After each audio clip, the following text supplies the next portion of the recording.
long as we have faith in our cause I'm Mike. and unconquerable willpower, I'm Dave. salvation will not be denied us. And this is Between the Lines. Are you better off than you were 4 years ago? Is it easier for you to go and buy things in a store than it was 4 years ago?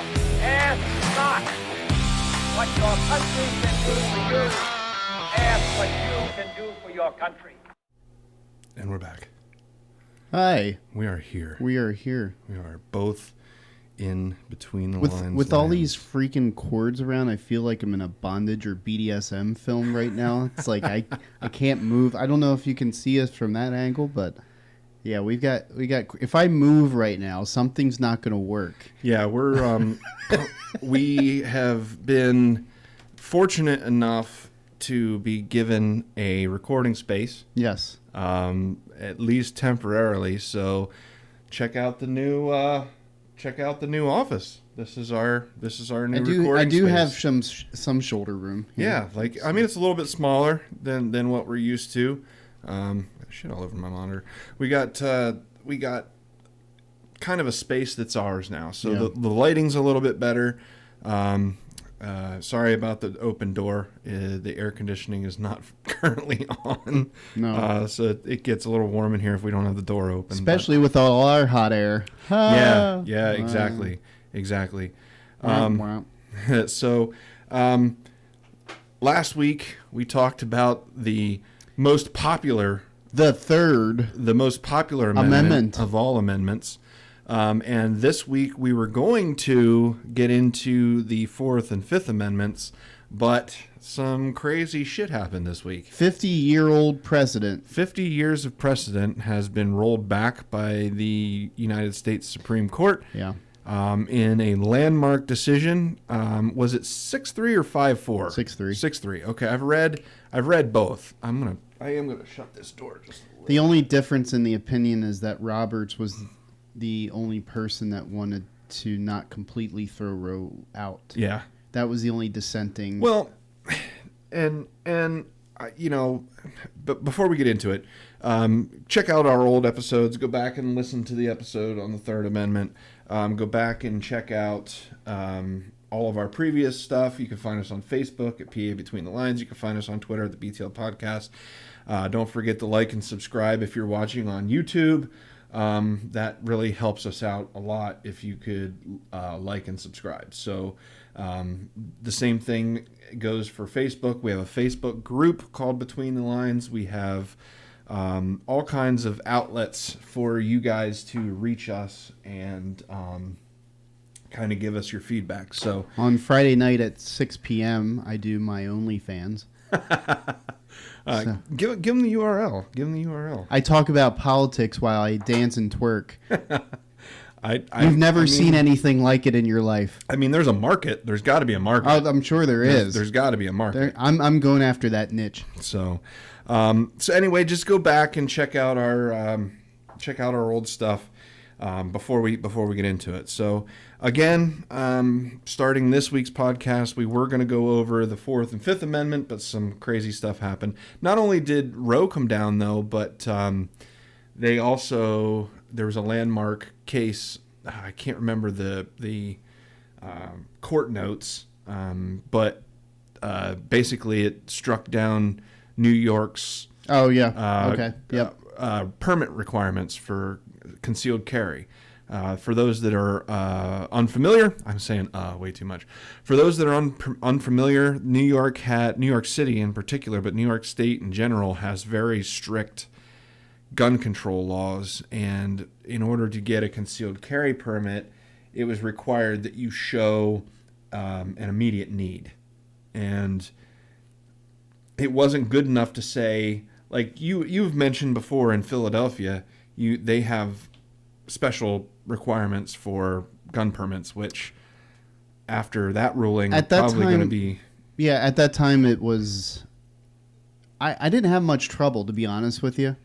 I didn't have anybody guiding me through PA's it. pretty friendly though. Yeah, in general. It was just at that time, For now. and still up until this day, that if you went for a permit in Philadelphia, it was good everywhere. course, that wasn't the other way around. Yeah. The vice versa. No didn't apply, reciprocity. which was completely retarded. I mean, sorry, I used that word, but The R word, Dave. but yeah, I mean, in the context of if you live in a state, you would think that state law is pretty much universal. And that's why I never understood. I never understood how Philadelphia was able to carve out the permit requirements, because Pennsylvania state constitution says that municipalities and cities can't make their own gun laws Exactly. that supersede Yeah. the gun laws of Pennsylvania. So it Yeah. never made sense to me that It's they were state- able to do that. It's not state, federal, and municipality. It's just state and federal. Yeah. And that's where. And the reason being is that way somebody that lives in Pennsylvania, like we live in Lycoming County, if we decided to drive to Berks County, we shouldn't have to worry about whether we're going to be violating gun laws in our own state. Yeah, You know what I mean? That that's just doesn't make any sense. That's extra hoops that you shouldn't Exactly. put people So through. you would then have to become familiar with the gun laws of every municipality in Pennsylvania, not just the gun laws of Pennsylvania. Yeah. And that's just not fair for gun owners. So anyway, the way that New York was set up, it was even more difficult than Philadelphia. So the way that New York was set up is you had to have an immediate example of why you needed to have a gun for protection. So just saying, like what you were talking about before, was that you had to walk through some sketchy neighborhoods. I had to work in sketchy neighborhoods. Exactly. So you needed it for self-protection because you were in some sketchy areas. That would not suffice in New York. You had to say, I have a boyfriend that's trying to kill me, or you had to give a specific reason as to why you needed that gun permit. And that's ridiculous because you can't anticipate that. Exactly. Who's not to say that your boyfriend isn't a crackpot waiting to crack? Exactly. You know, you could be good Tuesday and completely on the other side of the spectrum on Wednesday. I did, going back to the Roe decision, there's been a lot of meltdown, for lack of a better term, on there's gonna social be. media. And the one person that I preface this with, I try to stay off of Twitter. Yeah. But when the backlash or the meltdown gets too juicy, I just can't stay away.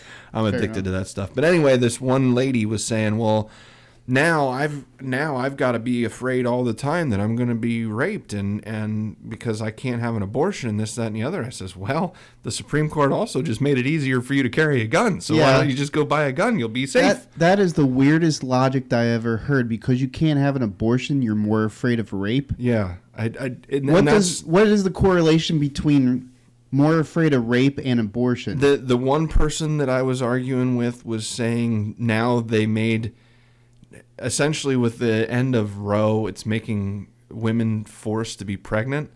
I'm like, nobody's forcing you to get pregnant. I was actually going to mention that, and a lot of the protests that have been happening, I've seen these signs where people are putting up signs that say, we will not be your birthing people, or we won't be your living wombs, or you know things of that nature. It's like, well, nobody's asking you to be. Nobody's asking you to do that. Nobody's saying that we're going to start a surrogacy program.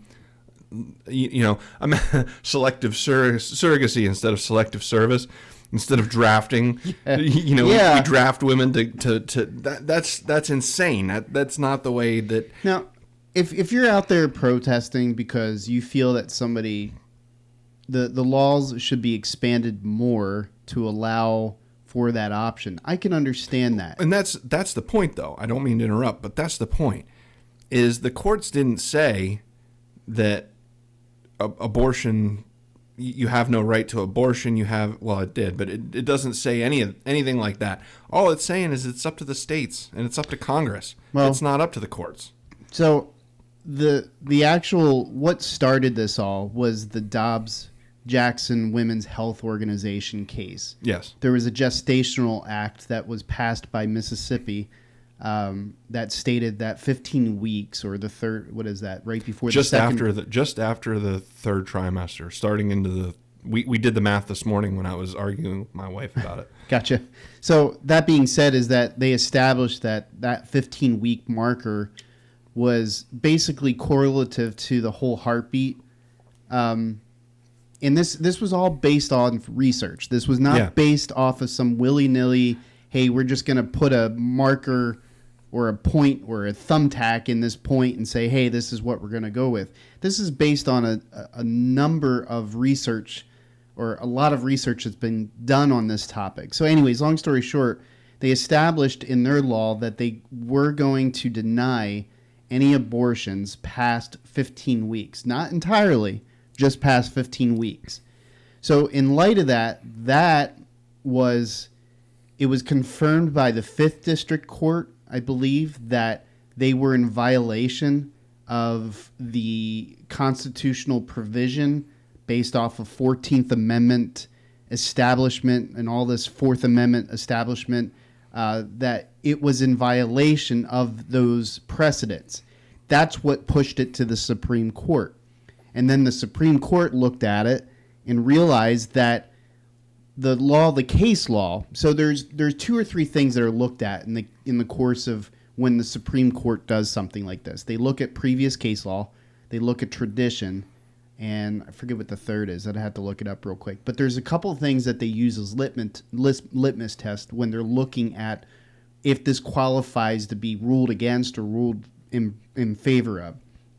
So when they were looking at it, the case law that was used, of course, was Roe v. Wade, and then also Casey versus Planned Parenthood, in which the word that Justice Alito used was arrogated, which means that Casey basically assumed is the best way that I can interpret it, that the assumption of the right to an abortion somehow can be derived or pulled out of the language of the First, the Third, the Fourth, the 14th Amendment. There were a number of amendments, but it never really, the judgment is that the case itself, they never really established or looked at the question of whether it was constitutional or not. They only assumed, and the word again was arrogated. They arrogated or just went forward with, pulled from thin air. Yeah. Basically, there was no real establishment, and that's why everybody has said that Roe v. Wade basically, and here's something to remember. Roe v. Wade was decided upon by 5 Republican-appointed justices. There were only 2 Democrat-appointed justices, and there were 7 at that point. So 5 of them were Republican. So this isn't a Republican-Democratic issue. The issue is that when it was decided upon, it was trash law to begin with. Not to say that the issue is trash. That's not what I'm saying. I'm saying that the way in which they wrote the law, the way in which they established the precedent, the law itself had no real substance to it. And that's what that's why this got brought to the forefront. Yeah. This was going to happen eventually. Whether it was 50 years from 73 it's or just nobody had the balls to look at it before. Exactly. I think is what and it had never been brought to aside from Casey and Dobbs, it had never been brought to the Supreme Court before. Not in this capacity. So, and it also brings up another not so known amendment, the 10th Amendment, which basically states that anything that's not specifically enumerated in the Constitution is to be decided by the states. Yeah. That's the 10th Amendment. Yes. So this has already been decided. If you look at it from that point of view, because there is no right to abortion enumerated in the Constitution, so therefore it would go to the states. Yeah. So the states would be able to decide. And what's... Oh, sorry. No, you're fine. Going. So the states would be able to decide. That was the end of my... And that's what's happening. So interesting enough, now what's becoming the narrative is just the trigger laws that were in place that were sitting on the books. 13 states had trigger laws on the books as soon as Roe v. Wade was overturned. Because think about that. Some of those trigger laws have been in place since the 80s. Oh, yeah. So they've anticipated that eventually this would come down the way that it's come down.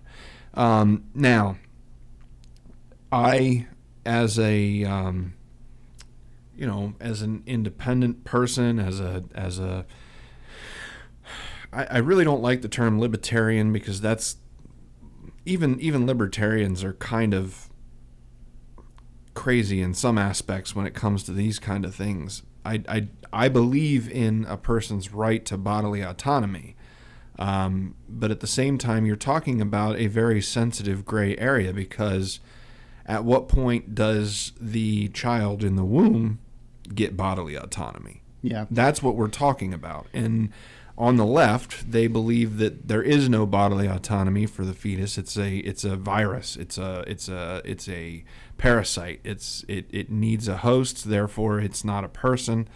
Most people on the right understand that if left to its own devices and left to time, that parasite, so to speak, would develop into a human being.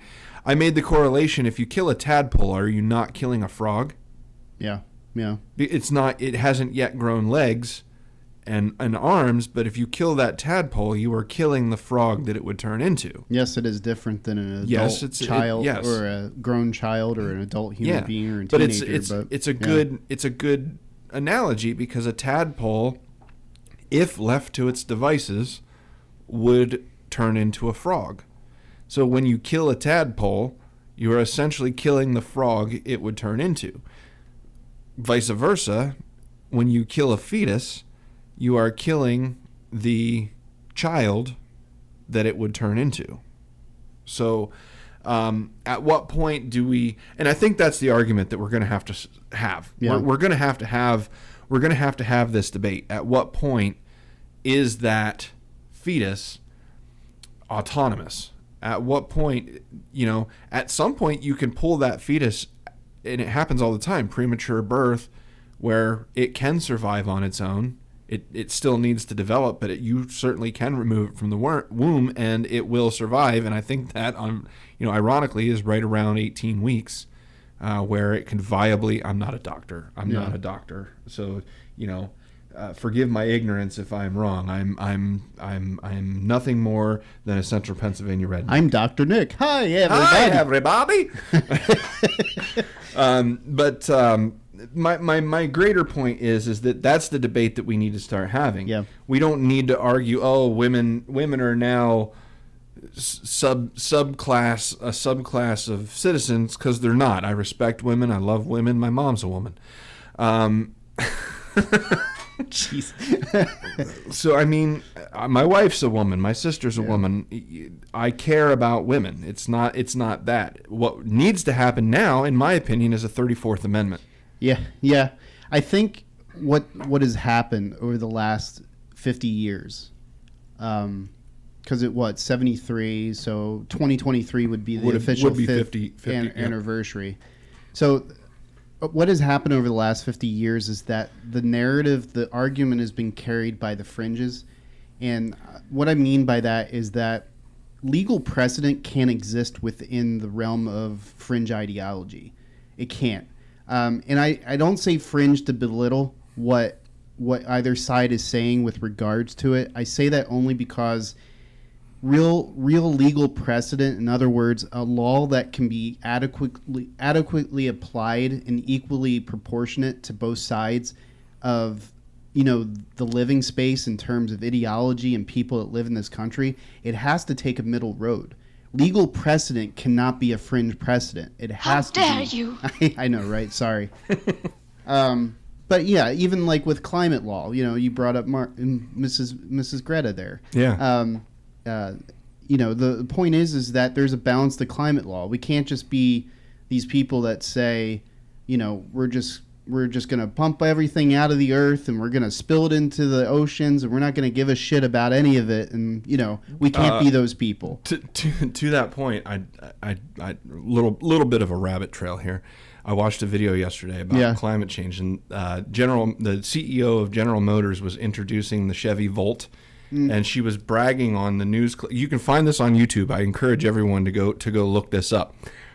She was bragging about how clean the Chevy Volt is, and it's so good for the environment, and showing how you charge it, and this is where you put in the charger, and the batteries are contained here, and they're made of this, and she's going all off on it. And then the reporter says, well, where do you get the electricity for it? And she looks at him and she says, from the charger, and you put it into the thing. Well, yeah, I get that, but where's that electricity coming from? And she kind of looks confused, and she says, well, from the building. And then he's like, no, where does the building get its electricity? And then it dawns on her, and she's like, oh, probably from coal. Yeah, exactly. Wait a second, isn't that a fossil fuel? Yeah. And then the I don't know whether it was the auditor or whatever it was. They cut to one of the other guys. He's like, oh yeah, 98% of our electricity comes from coal and natural gas. Yeah. So it's like, well, so what are we doing here? Well, it's just like one of those things we have a tendency to put the cart before the horse. Yeah. None of us have any problem with EVs or hydroelectric vehicles or what is the other one? Hydrogen. Even hydrogen. Even Elon has a problem with hydrogen for some reason. Well, it's maybe because it's very unstable. Yeah. Hindenburg. Well, it was always a joke in because I think it was Iceland was one of the first countries that actually really because most of their homes are actually powered by geothermal. Yeah.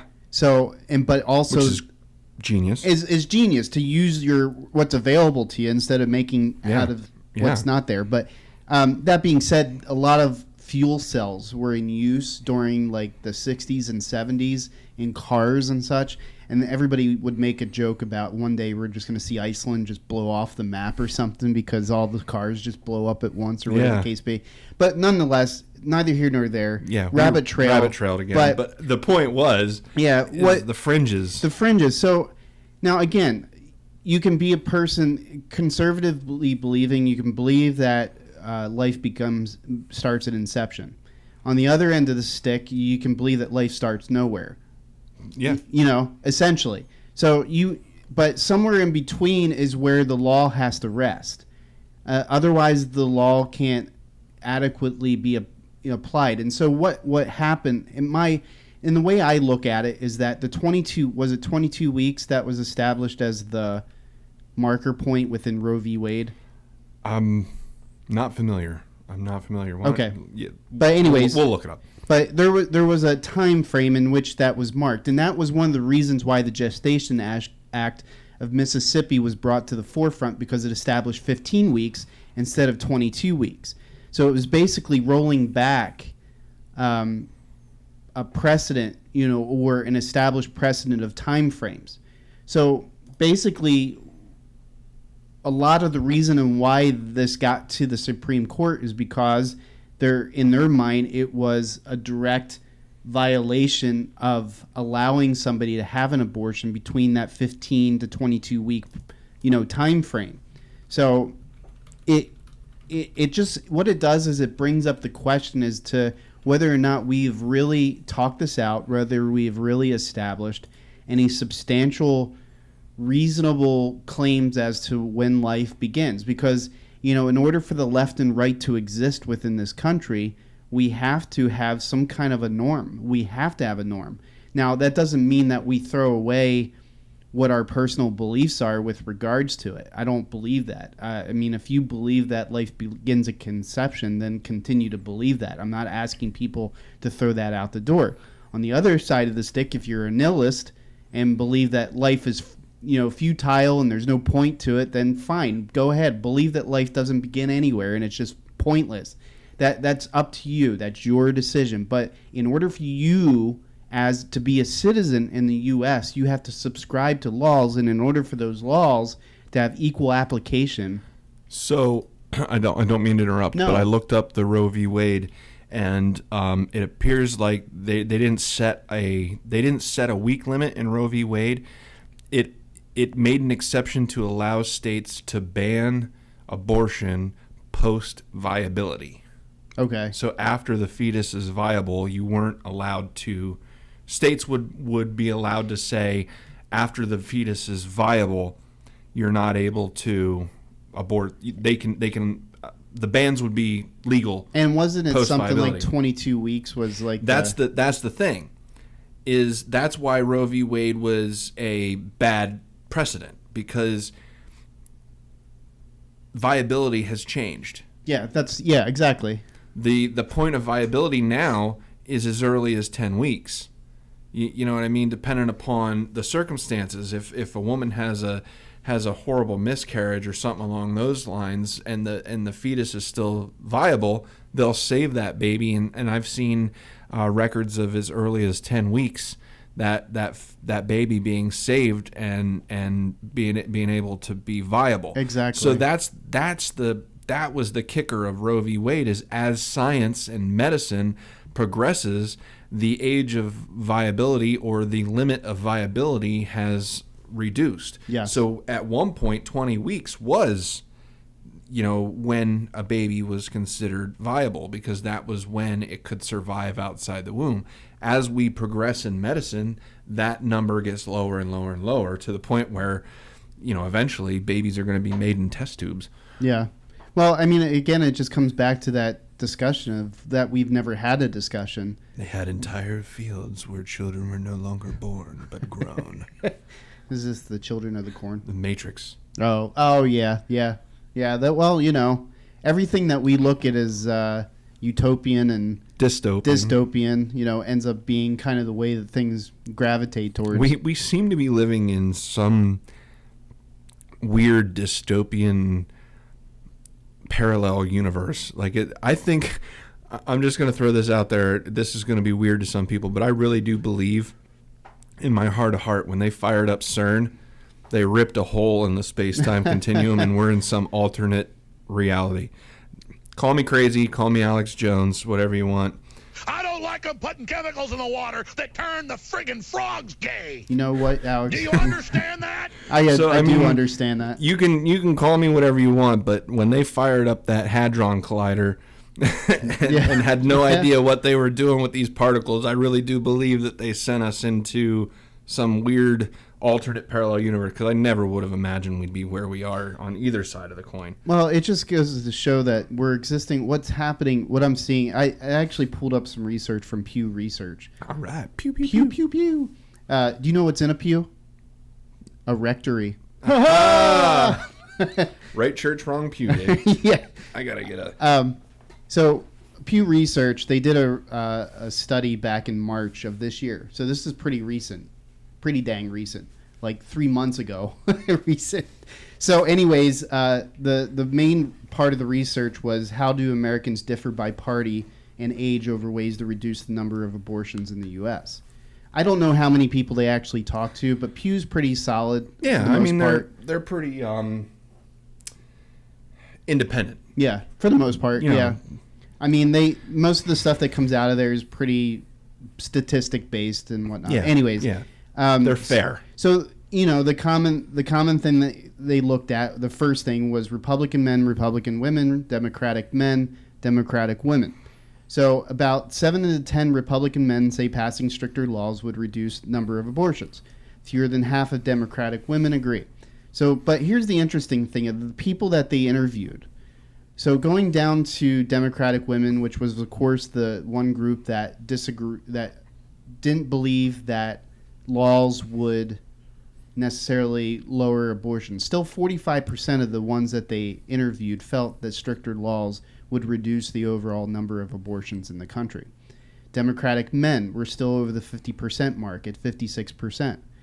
Republican women 63%, and then Republican men 71%, which means that there's still a percentage even in the right side of things, or right side of the spectrum of politics, that believe that laws wouldn't reduce the number of abortions or whatever the case be. I found this interesting because Certainly is. depending on the demographic of people that they were interviewing, and again, I don't know any of that data, but that being said, is that it shows us is that there's still this mentality that, we're not opposed to reducing the number of abortions.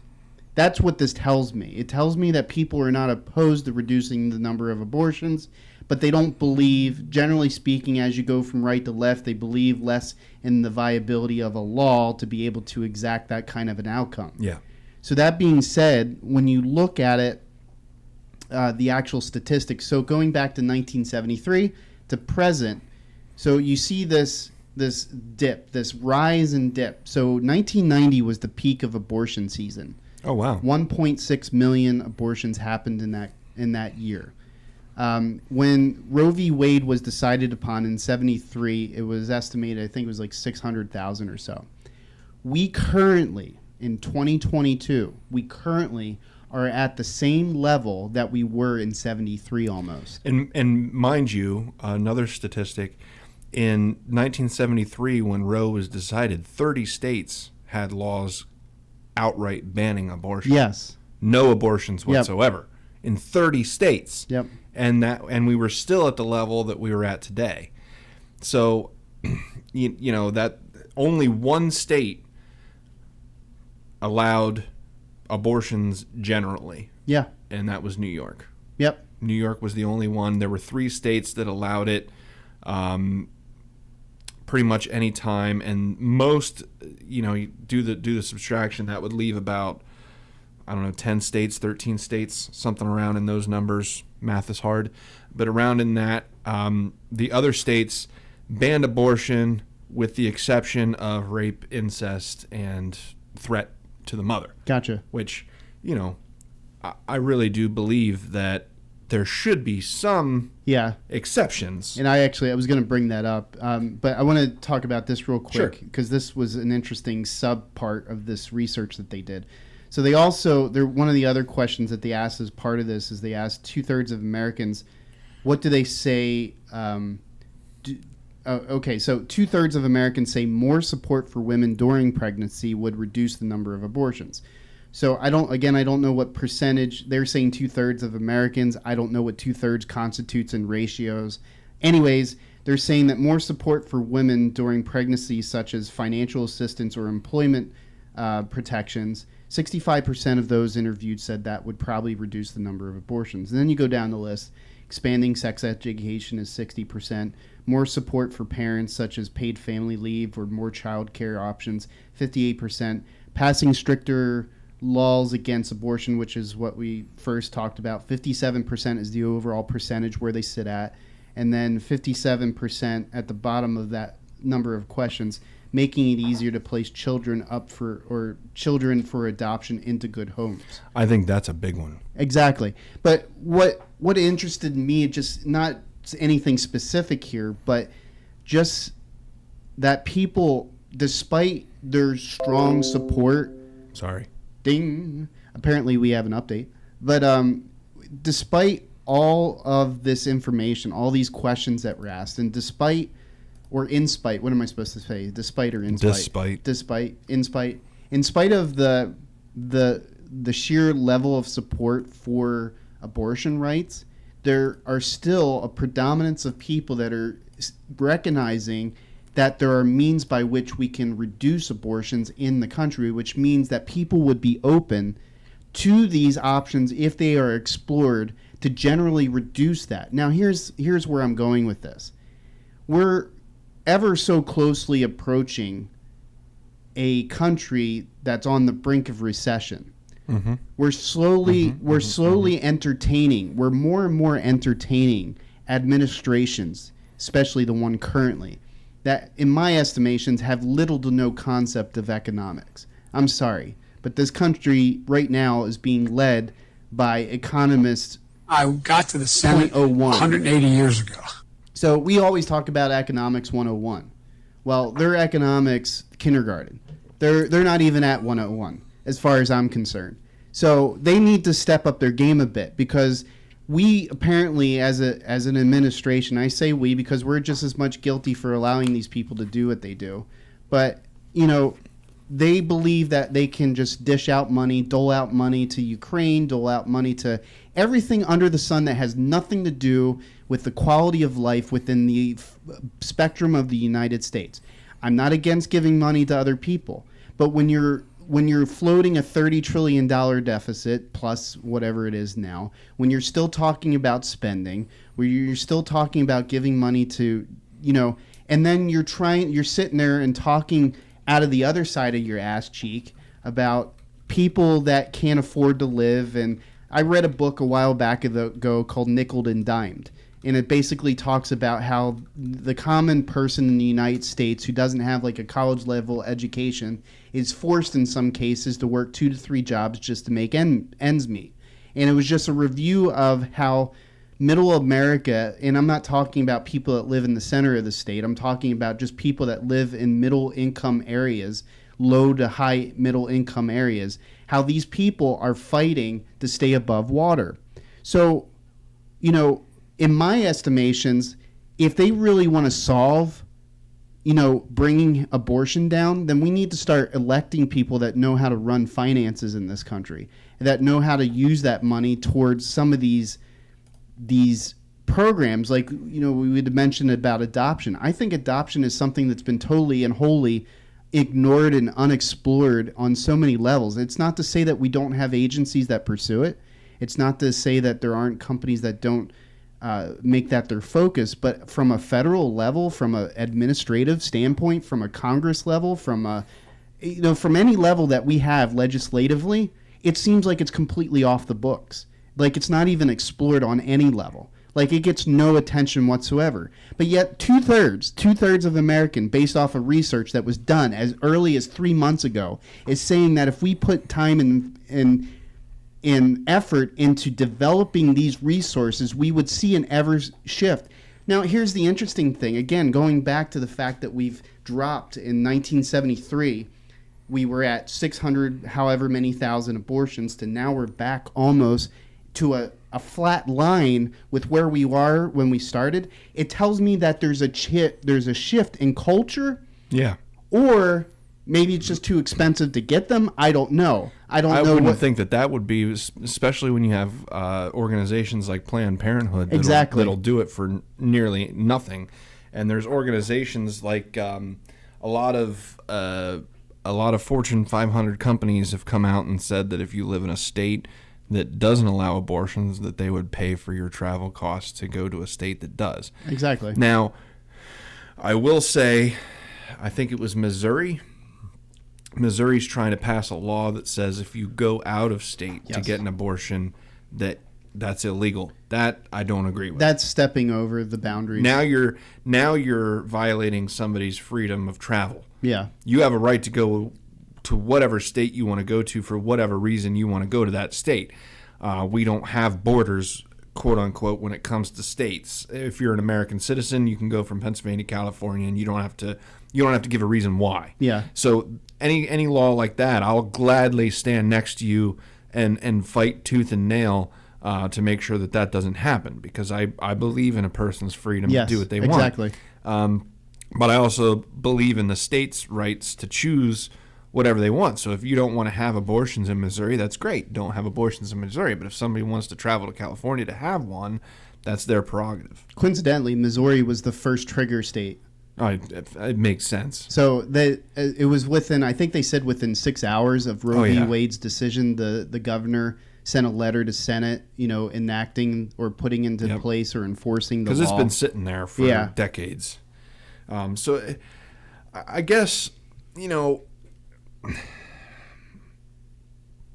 I hate to even have to talk about this kind of stuff, because it's such a polarizing topic.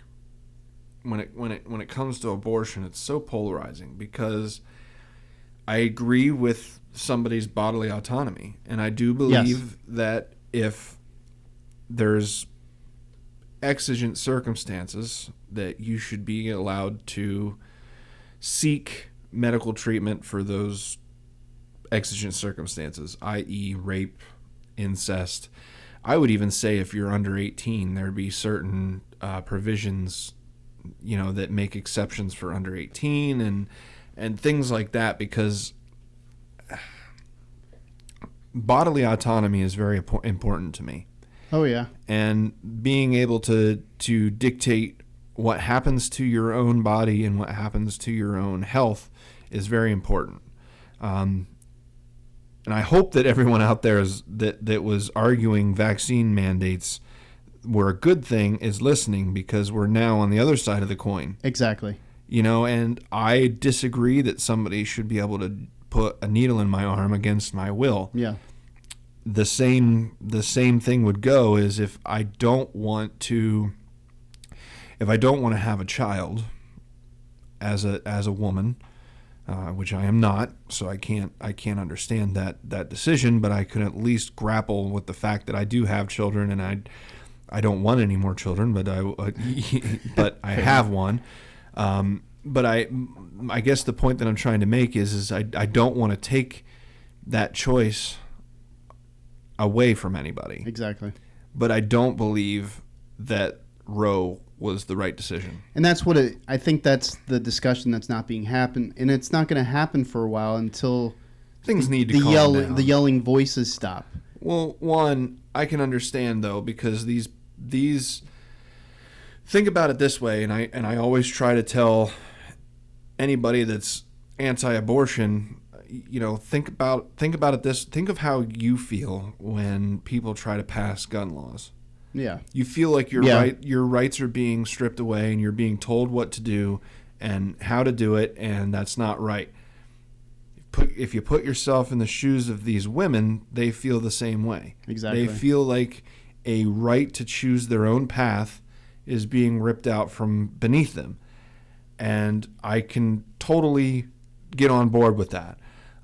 What I guess my issue with abortion is that at a certain point, that child who cannot protect itself has a right, has rights as well. Yeah. And what we need to do is we need to have the debate. And like you said, it's going to take a while because these people are upset because for the same reason that Second Amendment people are upset when they ban bump stocks or they ban try to ban assault rifles. It isn't real. It doesn't exist. I know. Assault rifles don't exist. Anyway, when they try to do that stuff, we get pissed off about it, and rightfully so. I believe that the less that the government sticks its nose into, the better off we will all be, including gun rights, including abortion. The less the government has involvement in, and that includes state governments too, the less that they're involved in, the better it is for all of us. So at some point, what we need to do after everybody calms down, they have a right to be angry. They have a right to protest as long as it doesn't get violent and doesn't get all, you're not burning stuff down. Ruth sent us and Jane's Revenge and all that stuff. They need to calm the fuck down because they're terrorist organizations at this point. Yeah. And violence is not okay. January 6th was not okay. I don't agree with what happened on that day either, even though my politics align with the people that were there. I don't agree with that. That's not how we do things in America. So the point I'm getting at is where we need to get to is Congress and the legislatures of the states need to sit down and have an honest, apolitical debate on abortion and come up with, in my opinion, we need a 34th Amendment. Yeah. For abortion. Yeah. Because there needs to be at least a groundwork for what can be banned and what can't be banned. Yeah. And the only way to do that is to come together as a collective and make those decisions as a legislature, as a state legislature, and come to a consensus where we can all agree, okay, I'm going to have to give up some ground. You're going to have to give up some ground. Let's kind of come to a place where we all can agree that we've come to a place where we all can agree, I guess is the best way. So if it's 15 weeks, if it's 20 weeks, I don't agree with the 6 weeks. A lot of times you don't even know you're pregnant by 6 weeks. Sometimes it can take a little while. I didn't. Yeah, exactly. I'm still haven't gotten the test back for Aaron. So I guess the proper thing that needs to happen. I was talking about me personally. I didn't get my test. Anyway, sorry. The point is the debate needs to be had. And we need to make laws the proper way. The Supreme Court was never the way that this was supposed to be decided. Congress needs to get off their hands and actually do something. They've delegated so many powers over the course of this country's history that Congress really doesn't do anything anymore. No, and that's, I mean, the ideal notion is that we have two spectrums of thought, or more, hopefully more than just two spectrums of thought that exist. I mean, they do, but they don't get the talking time in most cases, or the podium time, so to speak. But, you know, the hope would be is that there's a balance there to where, you know, both are working towards an end goal. But my concern is bigger than just simply Congress with regards to getting them to a place to where they can work on this, because the people in Congress are as influenced as they are influential. You know, there's no doubt about that. You know, you look at the people that are in Congress, and sometimes you wonder how they're capable of doing what they're doing, given some of the crap that comes out of their mouth sometimes. You know, and I'm not just talking about one particular side of the aisle either. It astounds me sometimes that some of the people that get elected to office in the hopes that they're going to push things forward somehow. I think that, you know, here's where I go back to. There was an article recently, I'm not going to say the news agency, but they posted about how other agencies are reporting violence against abortion clinics. Well, one thing that wasn't being reported is the violence against pro-life institutions that was happening. And they were showing pictures and images of, you know, there was this one image where it stated, it's like, if abortion isn't safe, then neither are you. That's Jane's Revenge. That's their motto. So, I mean, you've got, not only do you have agencies like that, which are terroristic, I'm sorry, but they should. Absolutely. Those people, as soon as they find out who they are, no different than Antifa as far as I'm concerned. No different than January 6th. They should be spending some time in cell block C for a while, or whatever the case be. But that being said, what we have is we not only have agencies that are committing violence and also affecting the narrative in such a way as that it's heating up even the middle of this argument to a point to where they're becoming more fringe. So the middle is being pushed more to the fringes, whether right or left of the argument. But you also have media, which is supposed to be journalistically responsible to some degree with some kind of a moral platitude that they're achieving or going after, to where they're going to...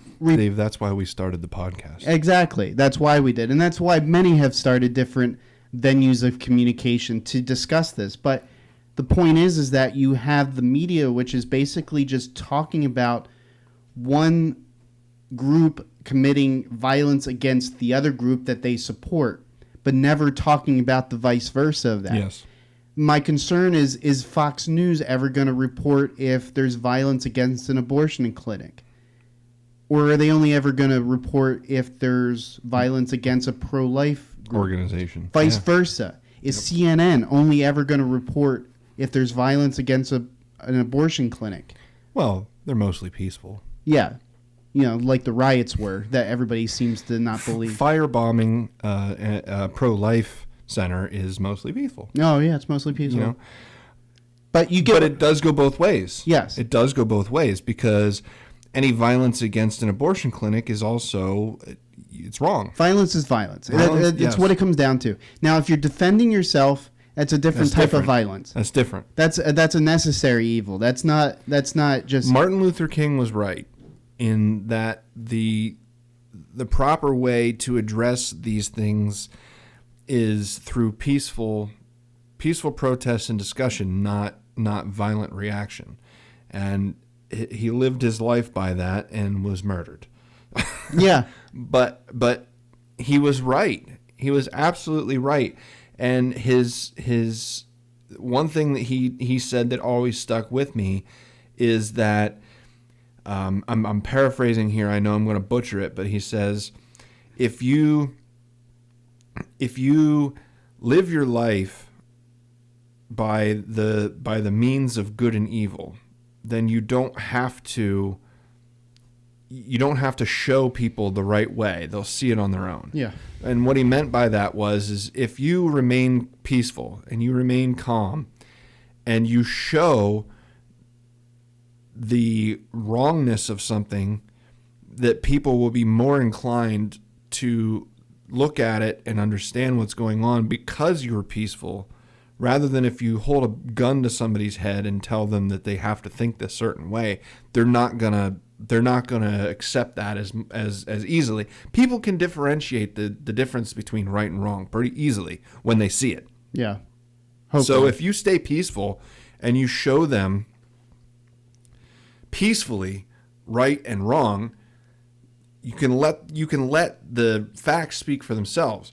I believe abortion at its, if you just talk about the word abortion, I believe it's wrong at its core, because life is sacred. And even as a hunter, I thank I've said this before, I thank every animal.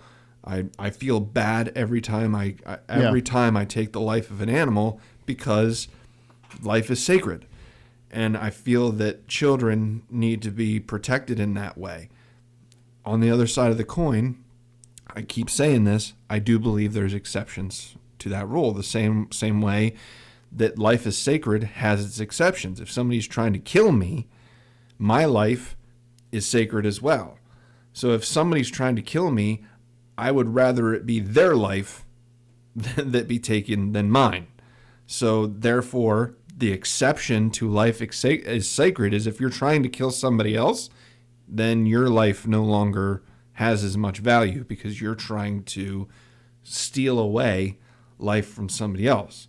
So carving out exceptions, I guess, is my point. Well, there are some with regards. We know the two biggest hot button topics in the U.S. are always. It seems like they're always going to be abortion and the Second Amendment, or the right to bear arms. I mean, those two things are just. Abortions. They seem like they live on the same the same platform. Basically, they're never going to agree with each other, but they have the same level of heat when it comes to argument. Passion. Yes. On both. The right has an extreme passion for gun rights, and the left has an extreme passion for abortion rights. And that's where, I've said it before. I said it on 2 podcasts ago or something like that. I think that's where we need to come together, is we need to look at it empathetically and say, I see how you feel, because I feel as passionately about my right as, we'll just say my rights. I feel just as passionately about my rights as you feel about your rights. Yeah. And we should both be striving to protect each other's rights. Yeah. And that's the way that we come together on this, I believe. But what I see, though, is that with those two major contention points, Second Amendment, abortion, there are underlying morals, like lines, I guess you can say, that get stretched like a rubber band. And they can only stretch so far before they snap. Yep. And I think what happens sometimes is sometimes the right tries to pull too hard on the Second Amendment, and eventually it will snap on them. The same thing goes for abortion, is that the left will try to pull too hard on their rights, or supposed, the word being arrogated.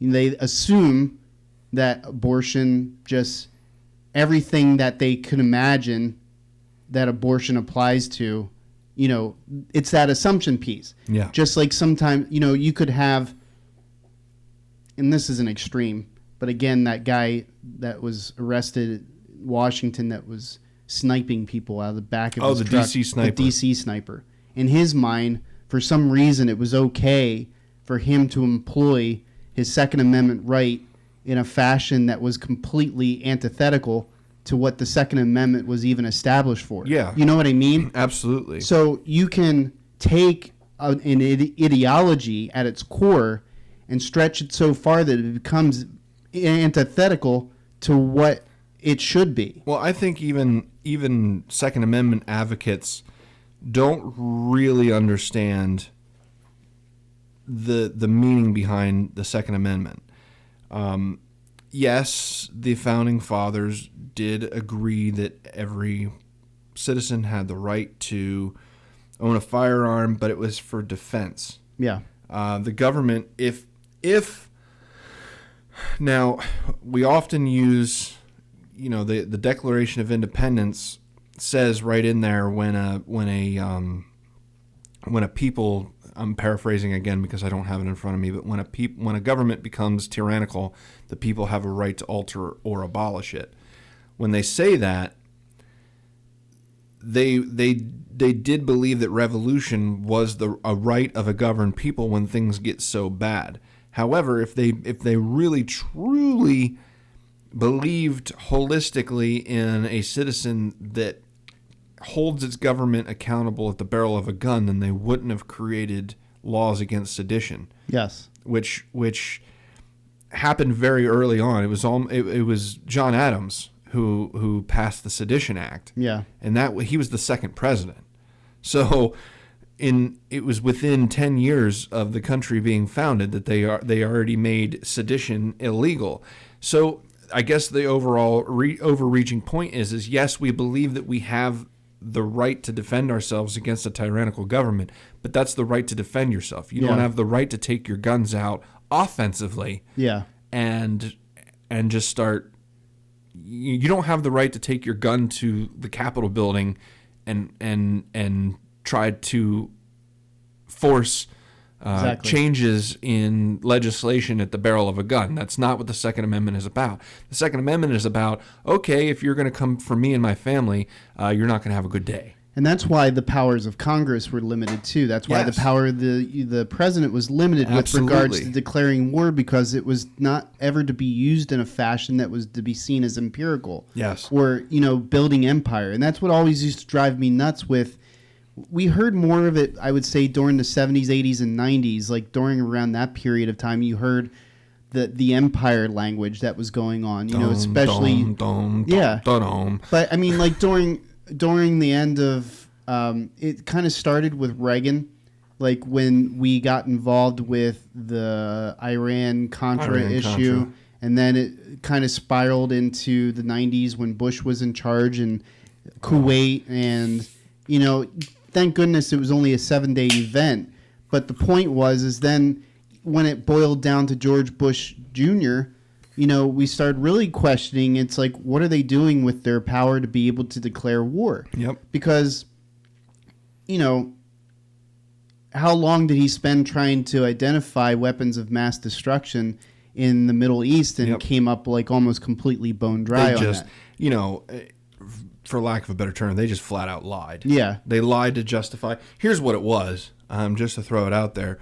W was finishing his dad's job. Yeah, exactly. His dad wanted Hussein gone and couldn't get it done because he didn't get a second term.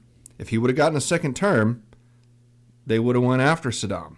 He didn't get a second term.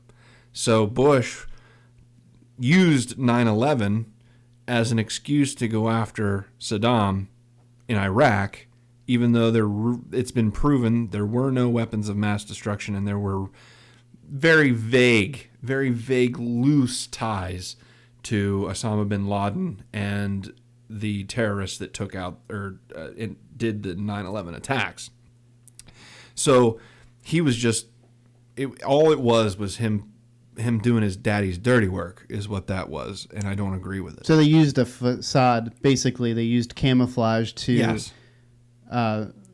make it a little bit more palatable with them entering a country on those terms. Now, had they just been upfront and honest and said, listen, we think Saddam Hussein by himself is a threat to U.S. interest and safety and security, and just presented it that way, we might have had less of the conspiracy and more of just, there would have probably been disagreements. There would have been, and we would have been looked at the way Russia is being looked at right now. Exactly. Because we would have had no justifiable reason to go into Iraq other than this guy's a really bad dude and we don't like him, and that's just not a justification for war anymore. No. After the UN was formed and the Geneva Convention and all that stuff, that's just not acceptable anymore. You can't just go in and take over a country because they're bad dudes. Well, the thing of it is we're at a point in world history,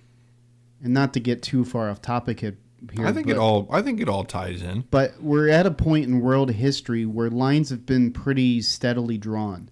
There's no undiscovered territory in the world. It's not like, there's a piece of land that hasn't been claimed or explored or seen by somebody in the scope of national and world powers. So that being said, to have a reason to invade, you have to have some pretty damning evidence that states that this country is on the verge of blowing up your country. Yep, which is exactly what they did. Yeah, exactly. They fabricated evidence in order to justify an illegal war. I would not go as far as to say that W was a war criminal. No, I wouldn't go that far, but he certainly was not in the right. He ran with the collective thought that was started with his dad. Yep. Basically, to your point. Yeah. But one of the things I wanted to bring up, and it kind of touches base with what we were just talking about, is one of the Foreign Policy magazine. One of the things that they brought up is the Roe's abolition makes the U.S. a global outlier. And one of the things that they pointed out is that the United States liberalized abortion laws and the world followed suit. I don't know that that's necessarily true, but today it joins Iran, North Korea, Russia in rolling back reproductive rights. So do you see that's just the headline of the article. There's more to it than that. But that being said, yeah, the U.S. liberalized, but I don't think people necessarily followed suit. Most of the European Union was already way ahead of us with regards to moving in that direction. So I don't think that takes a lot into account. Then they go to the far extreme and try to compare us with Iran, North Korea, and Russia.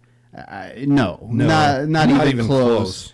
I mean, you're talking about a country that we're not even in the same city, let alone the same ballpark. Yeah, you know? I mean that is a complete puff piece as far as I'm concerned. Sure. Now, one thing that I will say is there are some Justice Thomas. Here's another thing I want to address. We've already addressed abortion. We've talked about that before. We've talked about it today, pretty much ad nauseum, unless there's too much more you want to say about it. We made our thoughts clear. Just to clarify, we don't agree with abortion. We believe that there should, though, be exceptions and allocations made to allow for abortions in certain situations. We believe in a person's right to bodily autonomy, and we believe the government should keep their nose out of shit. Yeah, just to add addendum to that is I don't believe that some of the immediate actions by the states is right. Yeah, exactly. Not especially Missouri. I mean, there are some states that are carving out basically those exception laws within the scope of what they are going to allow within, because how many states was it? 22, you said? Had trigger laws? Well, there's 22 states that are immediately moving forward with looking at banning abortion. There were 13 states with trigger initially, laws. Yeah. And so I guess there's 22 then that are It might be more than that. I think it might be up as far as 26. I'm not sure, but that being said, what this decision does do is it opens up a lot of other precedents that are going to be able to be rolled back as well. Yeah. And Clarence Thomas hinted at this in his I was actually going to bring that up in his concurrence, that we're now going to look into whether was it 2010 the 2010 decision on gay marriage and the long-standing precedent on contraceptives and things like that, they're all going to be able to be rolled back. And I'll be honest with you, I don't know that that's true. Hopefully, I hope one of the things that they look into is the Patriot Act. Yeah. As to whether or not that's constitutional. Yeah. I would love nothing more than the Supreme Court to come out and say, hey, the Patriot Act kind of violates the 4th, 5th, 1st, 2nd, 14th, 18th, 10th, all the amendments. Let's just say it violates all the amendments. So I want them to look at that. Now, I specifically on the contraceptives and the gay marriage. I do believe that those things should be rolled back, but not because I agree with banning gay marriage or banning contraceptives, but I believe it's not the job of the court to make those decisions. Yeah.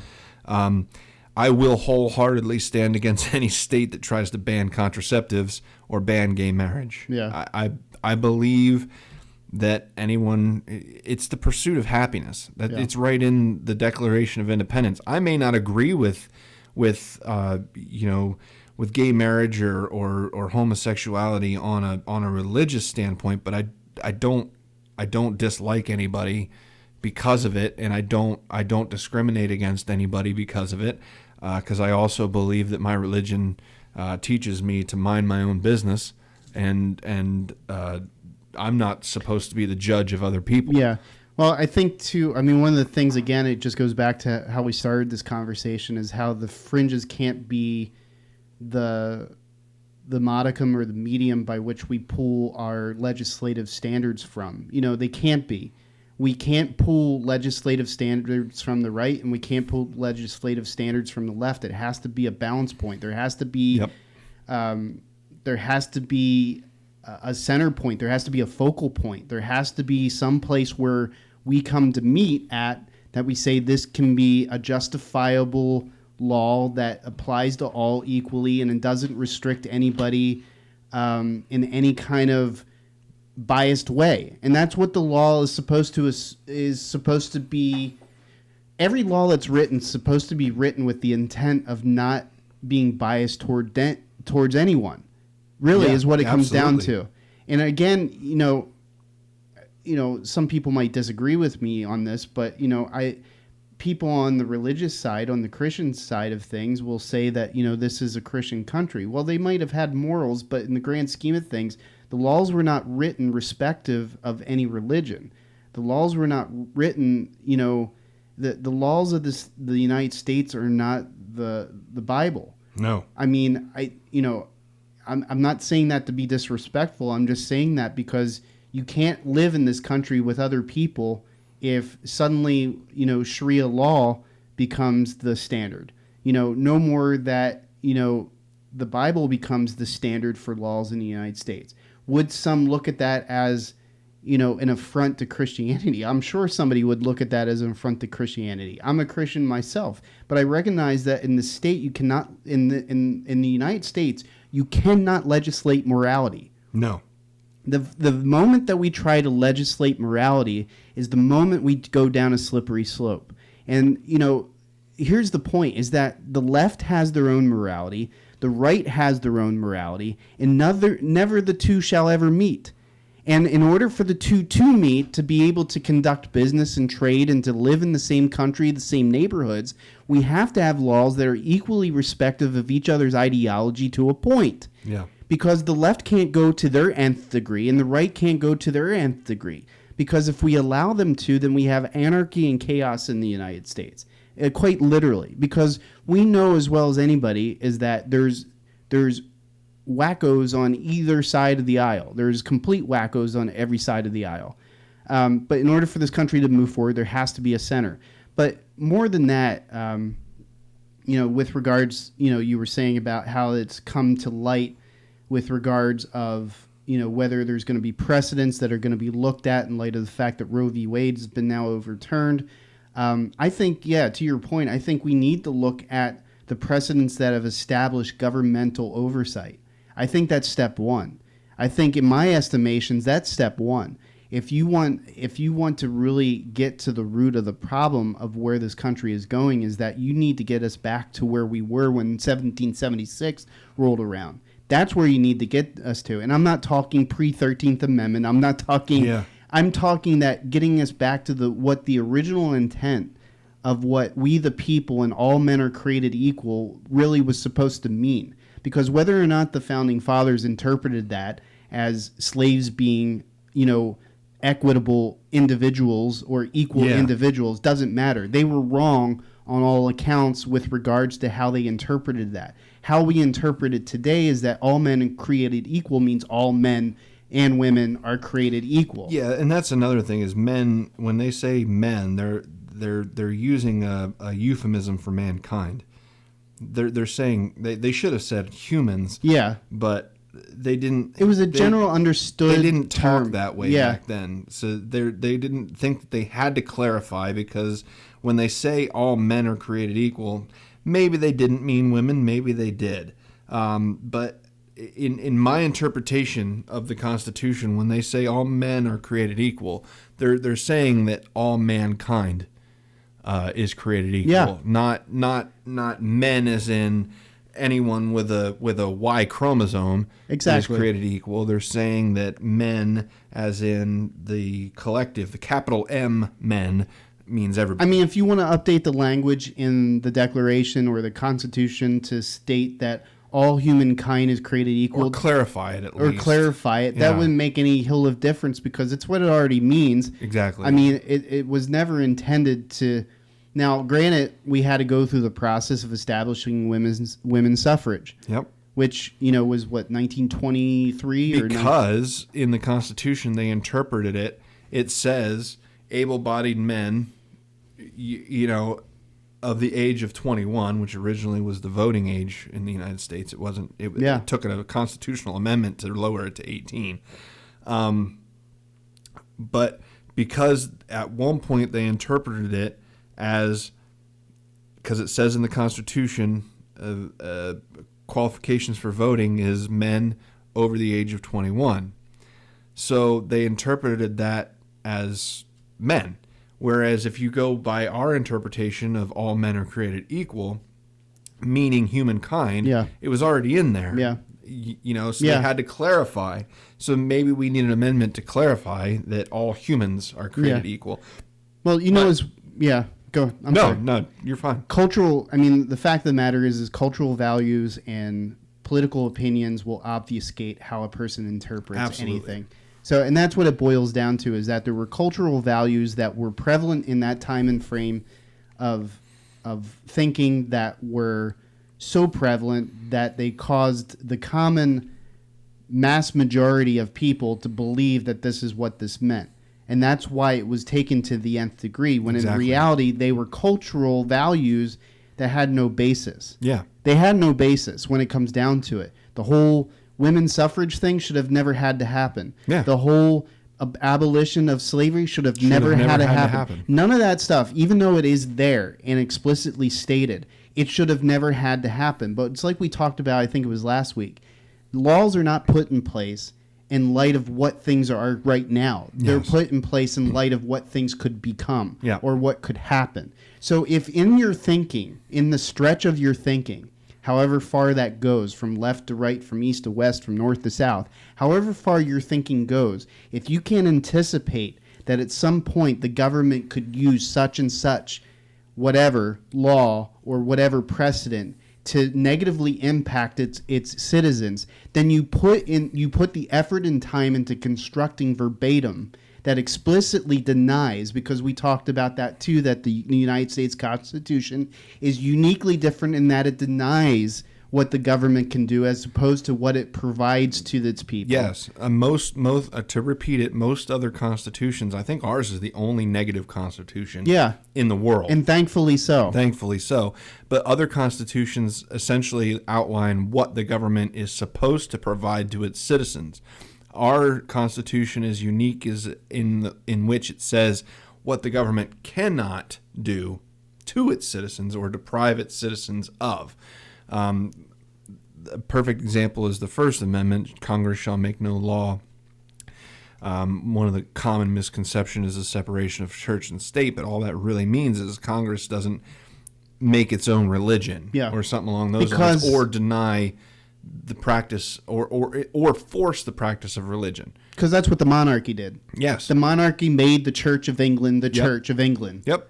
So that meant that all other religions were bullshit. Yes. And the only one that was viable was the Church of England, and that was that Martin Luther's like, fuck you. That could have been translated so many ways. If you think about it, it's like if you're, let's say you weren't part of the Church in England at that time and you were trying to run for some kind of office or whatever the case be, they could probably just arbitrarily kick you out of the runnings because you're not a part of the Church of England. Absolutely. So that was the whole point of it, is that there ought to be nothing that biases the opinion of the government with regards to a person's status or access or equal standing to, or any of that stuff. There should be nothing that biases their actions or their your standing with regards to the government. The beauty of the First Amendment is that it not only protects your right to worship, but it protects your right not to.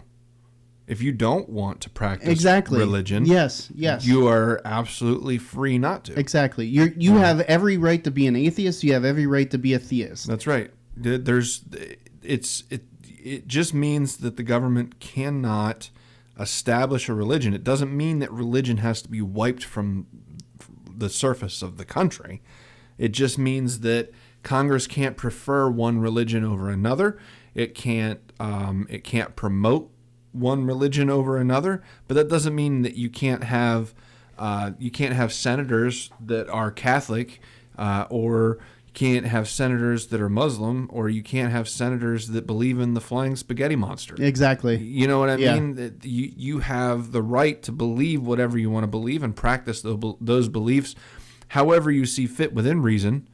We have come down in this country on religions that believe in teenage marriage and a 12-year-old can marry a 40-year-old, and that's bullshit. We don't do that here, because then it becomes predatory. Exactly, because now you're stripping the rights of those kids away, and that brings us back to our original conversation of where do those rights begin.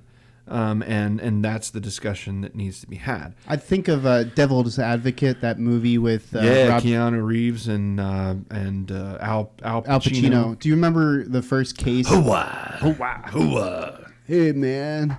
Do you remember the first case that Keanu oversees in the movie? I don't. He represents a voodoo witch doctor guy that lives in Brooklyn somewhere, and he does animal sacrifices in his basement and everything. So basically the New York City Health Department I'm starting to remember now. Basically the Health Department has a case against him, and basically is trying to ban his ability from being able to do this because of the Health Department, but they basically fight it on the grounds that he has a religious right to exercise his faith how he sees fit, and Absolutely. that's how they defend it.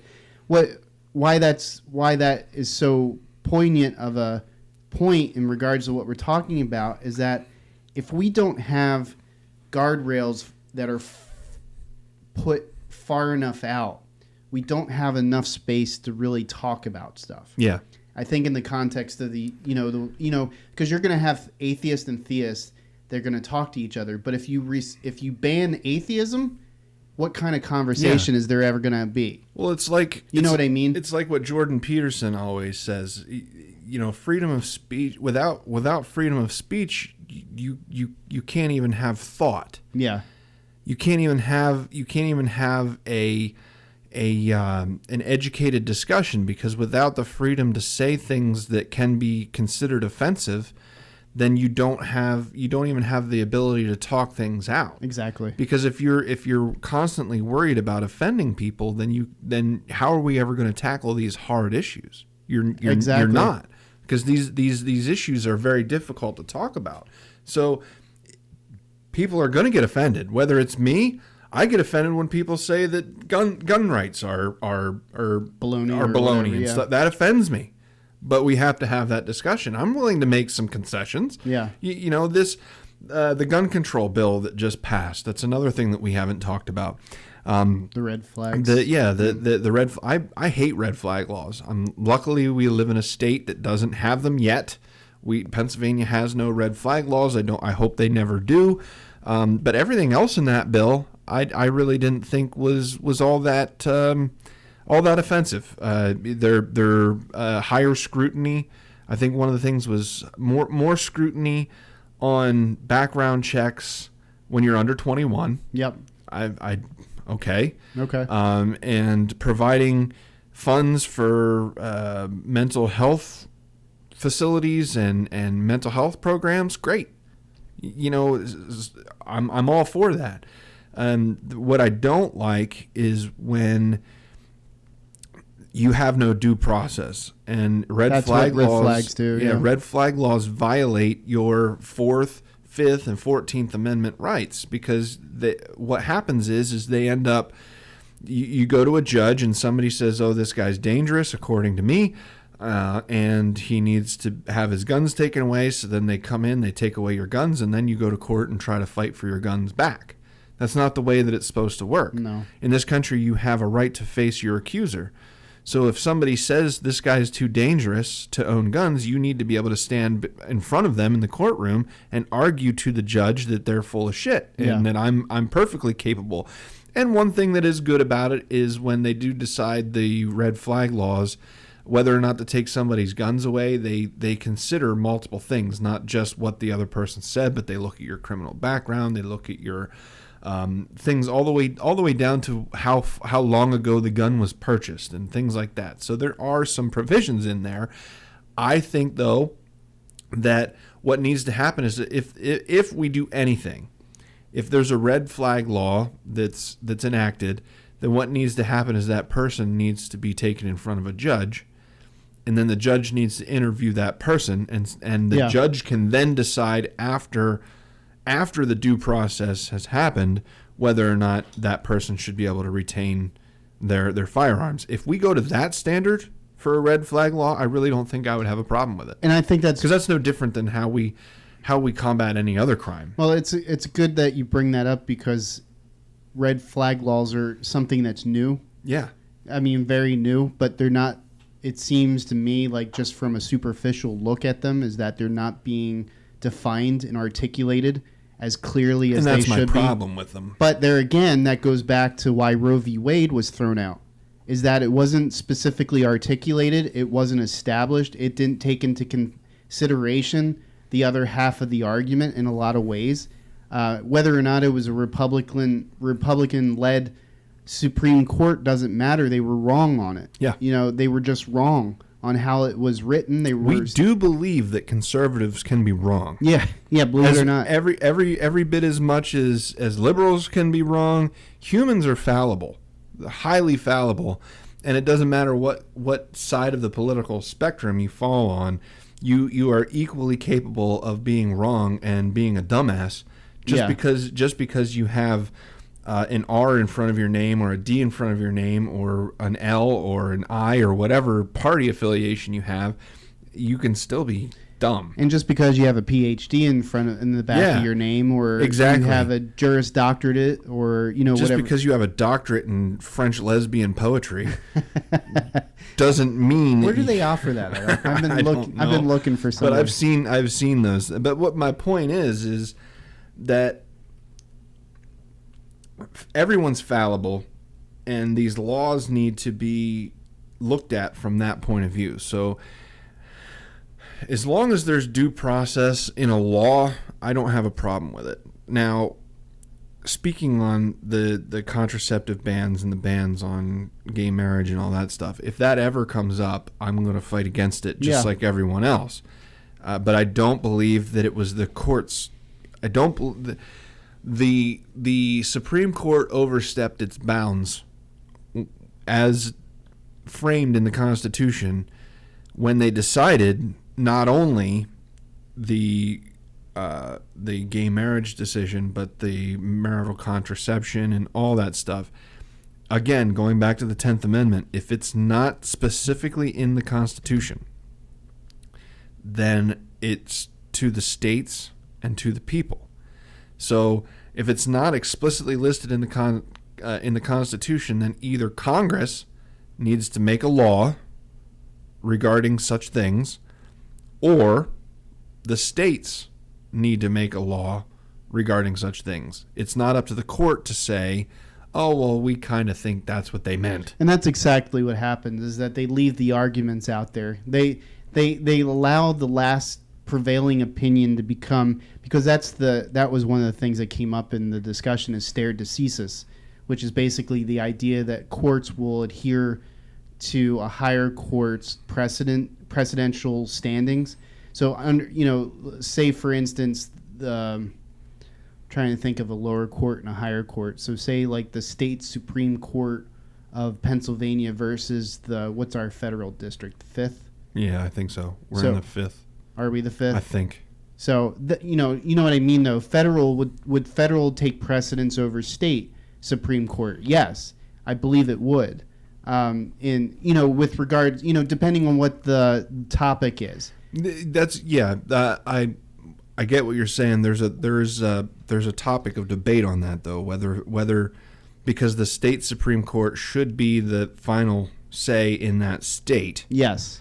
But if there's a federal law that supersedes state law, exactly, then the federal courts oversee that. Like the voting rights in PA when the Attorney General made changes to the elections right before the 2020 election, it went all the way to the state Supreme Court, and the Supreme Court decided that the Attorney General was able to make those decisions, even though explicitly in the PA state constitution it said that they were not. That essentially set a precedent on the state level. Yeah. Once the Pennsylvania Supreme Court made that decision, they tried to go up to the actual federal Supreme Court, and the Supreme Court said, we can't do that. We can't overrule a state Supreme Court on a state issue. Yeah. Now, if it was a federal issue, so now if they federalize elections, which I don't want them to do, but if they were to federalize elections, then there would be a standing where you could take that decision to the Supreme Court. But until it's a federal issue, the Supreme Court of the United States has no bearing on it. It stays within the state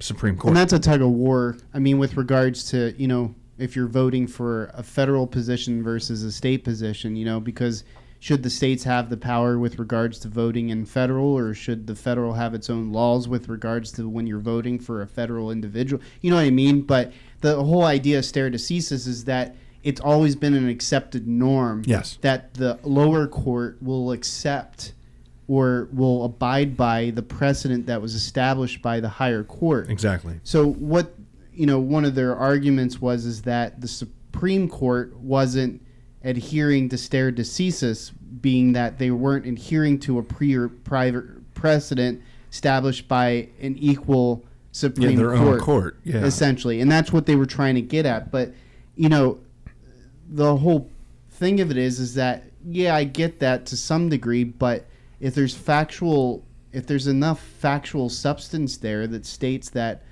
again, going back to Casey, that they said basically Casey was just an assumption, of all the assumed rights and everything. And it's not an affront against the rights themselves. It's an affront against the case law that was written. And that's what people don't understand, is that if the law had been written better and more better articulated and more refined in terms of what it states, we wouldn't be in this situation. We would have a very clearly defined law that says blah blah blah, this is when life begins, this is when abortion is allowed, this is when it's not, and it would be in the Constitution as an established amendment. But something to what you were saying with regards to Thomas, as far as like just going into this theoretical, or right now it's theoretical, but whether or not they're going to pursue going after other case law. It would make sense. But it brings up the same argument. It brings up again the same argument. It's not a question of, do I believe a person should be able to marry somebody of the same sex or not? It has nothing to do with that. It has more to do with, was the case law written clear enough to where it establishes what the boundaries are of that right and what are not the boundaries. In other words, what's not allowed within the scope of that law. It's the same. And going back, I think, again, we should go back to, like you said, with the Patriot Act and other subsequent acts and laws that have been built upon the Patriot Act since 2000 that have, in essence, set up the government, the federal government, in such a capacity that they can just turn around and do whatever the hell they want. Well, we gave the government, essentially, we gave them the permission to enact the Patriot Act because we thought, and this is just a preface, this is why laws should never be voted on in emotional times. Because the reason the Patriot Act was enacted was right after September 11th. Yeah. And we were, as a country, we were in a state of fear. and we didn't know where the next attack was coming from. We wanted to get to the bottom of this. We wanted to make sure that this wasn't going to happen again. So immediately we're like, yes, go ahead, do it. You know, and the government promised with their fingers crossed behind their back that they wouldn't abuse it. And now we're seeing with Carter Page and other subsequent people that it is indeed being abused, and they are indeed going after American citizens using the Patriot Act. And there was even calls for the Patriot Act to be used against Trump supporters simply for supporting Trump because he allegedly supported an insurrection. That's debatable. I don't think he did, but I also have said in the past that I don't think it was right for him to send that mob of people up to the Capitol, even if his intention was for them to peaceably protest.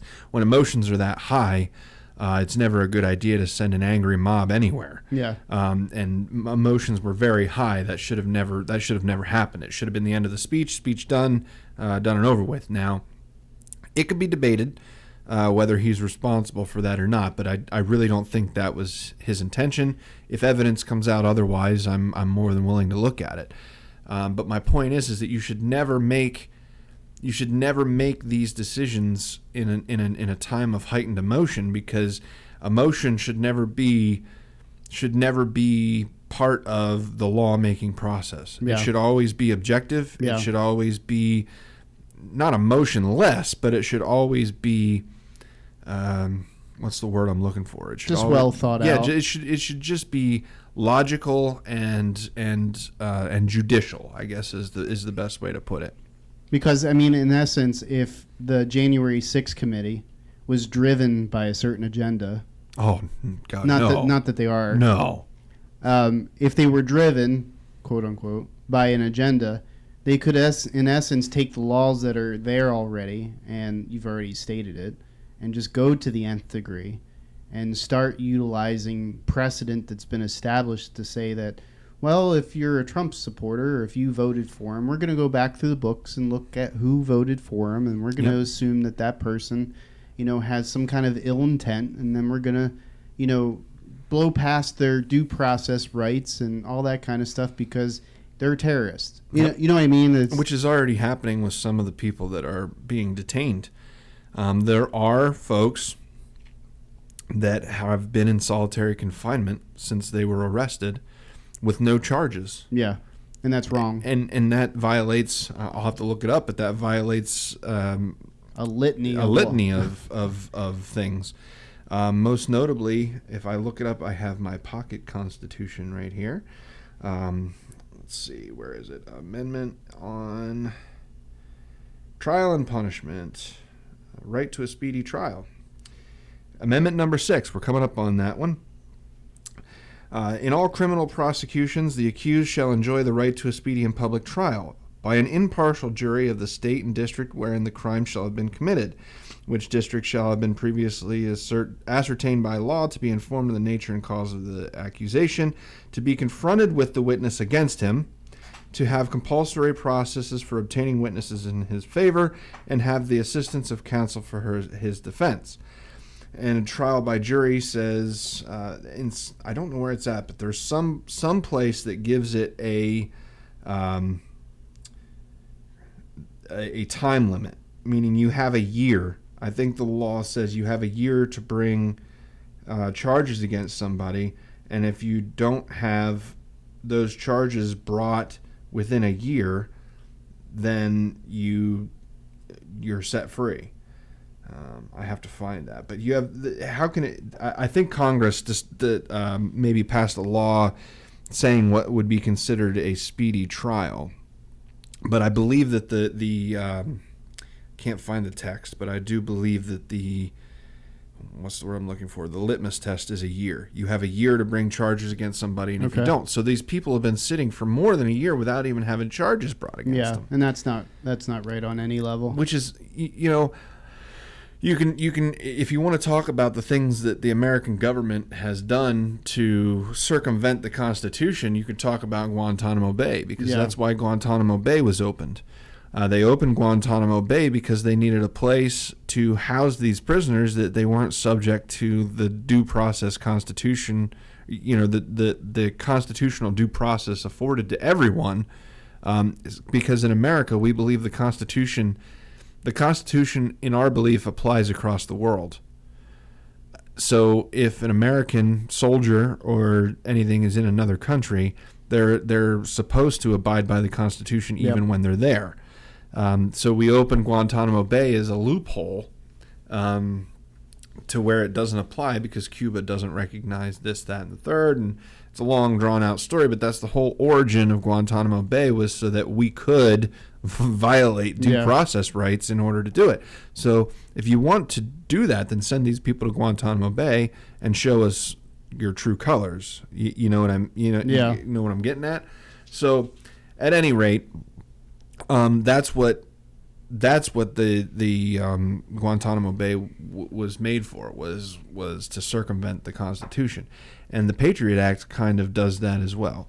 It does, very much so. Yeah. So I guess the overarching theme is if we are going to roll back some of these bad precedents, I'm all for it. Let's start with the Patriot Act. But the other thing that people need to realize too, and I don't think we touched on this at all, is the Supreme Court can't just take up things on its own accord. And what I mean by that is Clarence Thomas can't just say, I don't agree with the we'll just use Dobbs. I don't agree with Dobbs. Let's talk about Dobbs. Let's have a discussion on that. It has to be brought before them. There has to be a case that's brought before them before they can do anything. So those that are saying gay marriage is at risk, contraception's at risk, are there pending cases in lower courts to where it could get to the extreme? And I don't know if there are or not, but the point is there going to be a case that comes before the Supreme Court where they could rule on that? Otherwise, they're safe. The Supreme Court can't just make unanimous decisions. It has to have a case that comes before them that would make them question that decision. They can't just pull it out of thin air. So, yeah, I mean, there's a lot.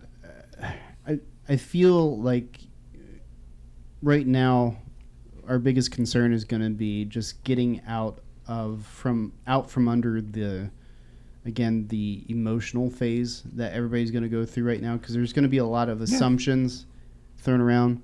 I think it's imperative that we start to take how things are written a little bit more seriously. I think what becomes a problematic piece of all this is that it brings to light just how negligent our Congress has become with regards to how they write laws. But think about it in this context. Think about of even something as recent as them voting on stimulus checks. Sure. Remember all the bullshit that they were trying to pack into those laws or those acts or mandates or whatever you want to call them. Just think about the volumes of pages of content that had zero to do with anything that was being written or decided upon. It was just, it's crazy how we don't hold their feet to the fire with regards to just consistency on those things. I mean, in both sides of the aisle. I mean, it's gotten to the point where we just don't care anymore, what they're saying, what they're writing. I think we've just gotten used to it. Yeah. But at the same time, it's like, what kind of quality? It's like with the elections, for instance. We've coming through 2016 and then 2020, we've been inundated from both sides of the aisle with regards to election integrity. Yep. Inundated. Absolutely. I mean, I guess started in 2000. Yeah, with Bush and Gore. Not the first time that an election has been. I think it was 7 or 8 times that major federal elections have been contested in the course of the history of the U.S. So it's not like it's a new thing, but the manner in which it's treated has changed entirely to where it's become almost condensed down to a soundbite. Yep. You either believe it's fraud or it's not fraud. Hang chads. You can't. you're not allowed to believe that there could be fraud, but not to the extent that people are saying. It has to be fraud to the nth degree. Or you can't believe that, it's probably that there's no fraud, but there's a chance that there is, possibilities for fraud. You have to, again, be the nth degree. You have to be no or all. Yep. It's like there's no in between. Again, no discussion. And I feel like that's become kind of the general overarching narrative. Now, here's my fear, and this is why I bring this up. Sure. Because I was thinking about this. But with, let's say, Missouri within 6 hours of Roe v. Wade being shot down, passes trigger laws that basically lowers the iron curtain, so to speak, with regards to anybody that's, even thinking about getting an abortion, not within the scope of Missouri, but outside the scope of Missouri. Wrong. And then you have how many other states that are potentially following suit with regards to laws that are as equal or maybe more restrictive, with regards to the process. What we're going to see if we're not careful, because then what you also see is you see Oregon, Washington, and California that are basically amping up their desire to increase abortion accessibility. Even to postnatal. Yeah, postnatal. I think they call it perinatal. Perinatal. Yeah, which is basically murder. Yeah, essentially the child is after the child is breathing. born, they can still abort the child after it's... So what you have and what we got to be careful about is what you'll see is that you'll see lines being, and I know we already have lines in a manner of speaking, but you'll have more defined lines that are being written within the scope of the U.S. You'll have the northeastern quadrant, you'll have the southern quadrant, you'll have the middle America, and then you'll have the western quadrant. Because one of the interesting research pieces that I came across is that during 2013 to 2017, I think it was that time period that they looked at, but during that time period, the percentages of abortions dropped in the South by about 6 or 7%. Between that same time period in the Midwest, it dropped by, I want to say, 13%. It was a higher percentage. And then in the Northeast, it rose by 6 or 7% or whatever. And then in the West, of course, it rose by a percentage. What you're seeing is that you're seeing states that are driven by cultural mandates, not by law. Yes. You get where I'm going with this? Absolutely. So again, we're getting back to this. If tensions don't level out, if this becomes like the sounding cry, because then you have complete morons like AOC talking about we need to stamp into the streets and we need to. They're basically advocating violence. You got Waters that is basically threatening, and AOC that's threatening. Biden the other day, in his many mumbled words as he could say, yeah. Sounds like Walking Dead, basically. But he basically stated is that, let's be very clear, this is a mistake and a tragic mistake, and we'll do everything we can to fight this or whatever the case be. It's like, dude, this is federal. This is federal level shit that's going on. And you're talking about fighting it because you were talking about how he had threatened to use emergency powers to institute abortion access on military bases. He's essentially going to send doctors to military bases in states that have banned abortion and allowing them to perform abortions on military bases. So what you've basically done, if you try to do something like that, which I think would be stupid for him to try. I think a lot of it's rhetoric, but nonetheless, continue. Nonetheless, if he's allowed to move forward with his rhetoric, so to speak, and keeps pushing on that, what you're doing is you're basically alienating the entire other half of the country that doesn't agree with the precedent. Yep. So what you're going to have is you're going to have, red states become more entrenched in their belief that there should be absolutely zero allowance for it, and not for the fact that they don't believe that in the manner of discussing things logically that there shouldn't be an allowance for it. Not in that manner, but simply for the fact that you have a bully in the White House, an old fart of a bully in the White House with a shotgun through the front door, trying to force you, because, we have army bases in every single state. So you're basically telling every state that army base that falls outside the scope of state law somehow. You get where I'm going with this. You're going to keep pushing and pushing and pushing the envelope until you basically infuriate an entire half of the country to the point that we're like, well, go fuck yourself. It's a bold strategy, Cotton. Let's see if it pays off for them. I don't think it will. I don't think it will either. I don't think, but you get what I'm saying, though, is that we play into that. Instead of trying to...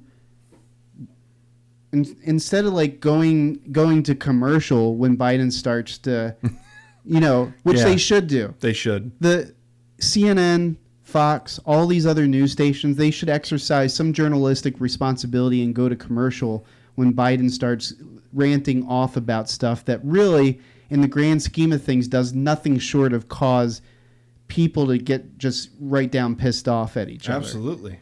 So, what you're going to have is basically governors at each other's throats, because you're going to have states like Arizona that are very conservative, and then California that are not in alignment with each other on any of, you're going to have Missouri that on one side of the stick, we want to stop abortions because we don't believe in it, but at the same time we don't want to give any kind of leeway. So any adjacent state that doesn't believe the way that we do, we're just going to suddenly stop dealing with them, because that's what happens. Is it takes one thing, it takes one major issue to just spill over into every other aspect of life. That was the Civil War. It was one major issue. I mean, there were other issues that culminated into the Civil War, but it was one major. I'm not saying that that's where we're going to get to, but I'm saying that that's going to cause more damage than it's. You may not be saying that, but a lot of the rhetoric that I've seen on Twitter and on Facebook because of this decision is that we need to start a legal civil war. And I don't know what that looks like. I don't know either. But I agree with Tim Pool. Anybody that watches him know that he's been talking about civil war for years now. And every episode he does, he somehow comes around to, we're on the verge of a civil war. Every single episode. Yeah. And he's kind of made fun of for it. He's known for that. But I do believe he's right in one aspect, that we are in a cold civil war right now. Yeah. That we're not a hot war where people are fighting each other, but it's like the Cold War in the 80s, in the 60s and 80s I get with what Russia. You're saying. Yeah. We're in a cold civil war where people are drawing lines and entrenching on certain issues and things like that, and I think that's where we're running into problems. States are putting their nukes on the borders of each of other states. That's what I'm saying, and I really think that we need to stop. We need to, on both sides, not just. I mean, the right's guilty of this too. We need to stop entrenching on certain issues. Gun control. There's no reason why we can't compromise and come to some sort of agreement. My red line is red flag laws. If we can stay away from red flag laws and come to some sort of conclusion, or at least include some due process into. I have no problems with, a family member coming to the court and saying, "Hey, my Uncle Bubba, he's pretty unstable, and he's been saying some pretty crazy shit, talking about going and hurting some people. Maybe you should look into him." No problem with that. Investigate, do some due diligence, pull him into court, have him defend himself. I have no problem with that. That I think that's actually a pretty good idea. We do that with every other law. If hey, I really think this guy's going to rob a bank. I've been hearing a lot of talk that he really wants to rob a bank. Maybe you should pull him in for questioning. He's got blueprints in his basement. Like I've seen blueprints. First National Bank. He went out and bought zip ties and ski masks and all this stuff, and I really do believe, I have no problem with that. Perfect example, the guy that was out front of Kavanaugh's house. Exactly. The sister that talked him down. Hero. Yeah.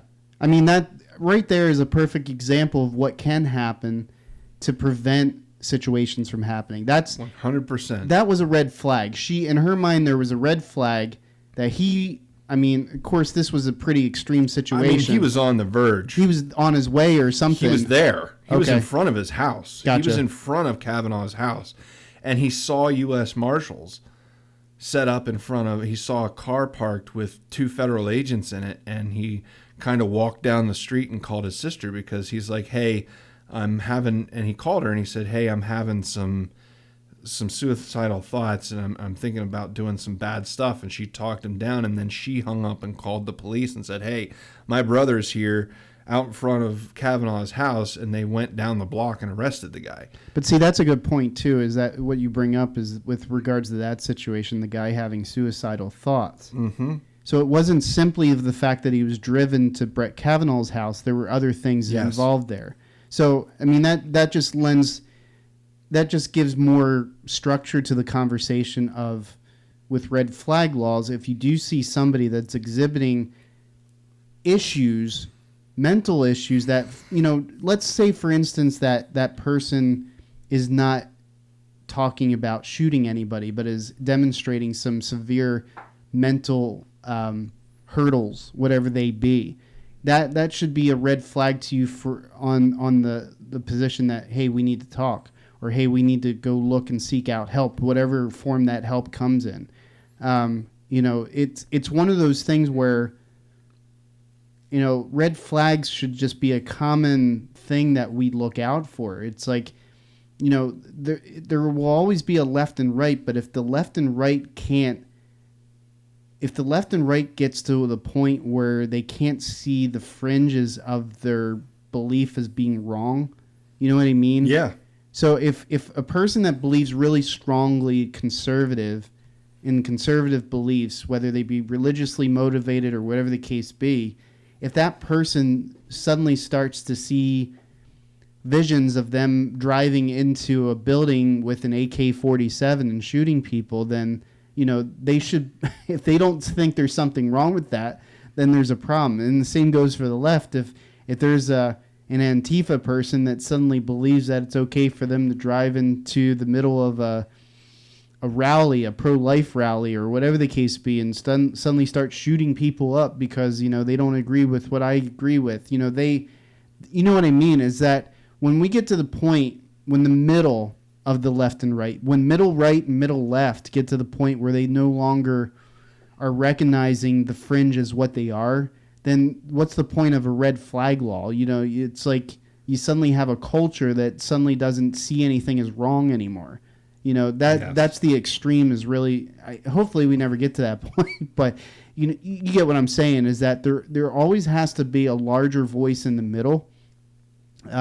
Sort of like, what's that old, like in sitcoms and stuff, in cartoons, you always have like the one character on your shoulder, the angel and the devil on the other. Yeah. But hopefully somewhere in between is common sense, and hopefully somewhere in between the two fringes of argument, regardless of what the issue, whether it's Roe v. Wade, whether it's gun rights, whether it's Patriot Act, whatever the case be, whatever the argument is, whatever the discussion is, if the two sides cannot recognize the fringes of their arguments, then there's never going to be a place where they can meet to where constructive conversation can happen.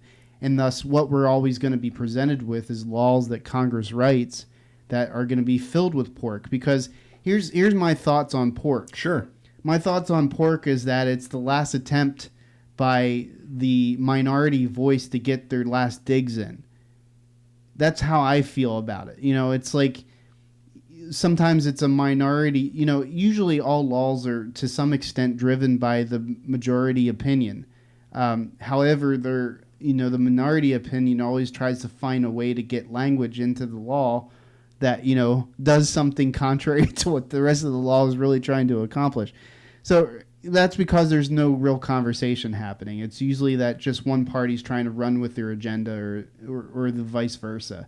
So, and that's what we have to get away from. We have to get away from the agendas. We have to get away from the, yeah, I get that you're the predominant party in power right now, but, you have to make as much, if not more effort now as the predominant party to make sure that the other side is being heard. And that's the problem, is that when blue gets in power, they don't give a shit what red say. When red gets into power, they don't give a shit what blue says.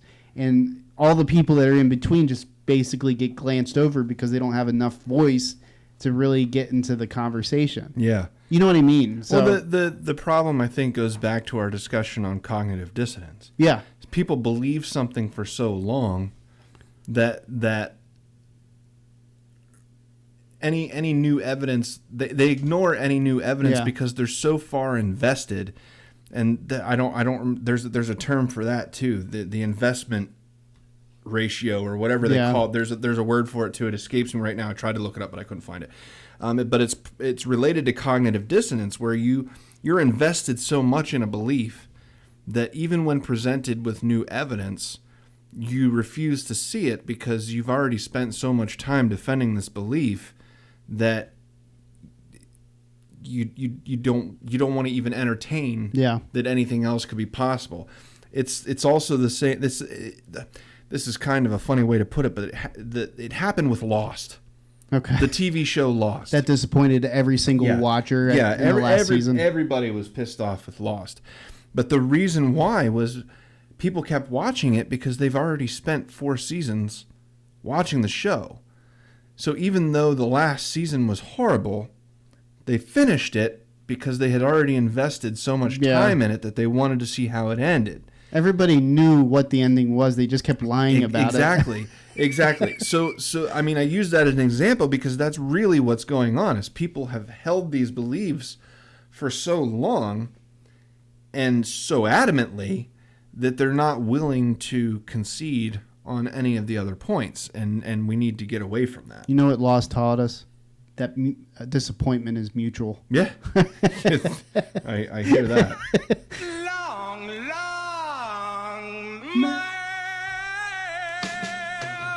You can find us on Facebook at PA Between the Lines. You can find us on Twitter at the BTL Podcast. And you can find us at our website, thebtlpodcast.com. .com. So anyway, go back and check out some of our old podcasts. I think we've beaten that horse. This horse is gasping for breath right now. We're really we're beating that dead horse pretty hard. But I just want to encourage everybody to go back and listen to our old podcasts. We have a really good podcast on the whole cognitive dissonance and all of the separations that we've made in this republic and so on and so forth. So go back and check that stuff out. Tune in to our future podcasts. We will eventually get through this Bill of Rights that we've been trying to get through. But as things pop up, like today, we just had to talk about Roe because it's on everybody's mind, and it's pretty historic. This is something. Years. 50 years of precedent. It's older than me. It's been the law of the land. I mean, thank goodness my mother didn't abort me, but there's some adults I'd like to abort. Can we talk about that? That's an important topic. If they're going to fight so hard for abortion rights, then I believe we ought to be able to abort certain adults at their 33-year trimester. So just go back and check out our old stuff. Let's kind of lower the temperature a little bit, and so that we can have a fruitful discussion. The only way that we're going to get to that point is if we can, kind of lower the temperature and have an honest discussion on what's going on in this country. So hopefully we can get to that point. And until next time, take care of yourselves and each other. Have a great week. Yeah. Bye. Bye.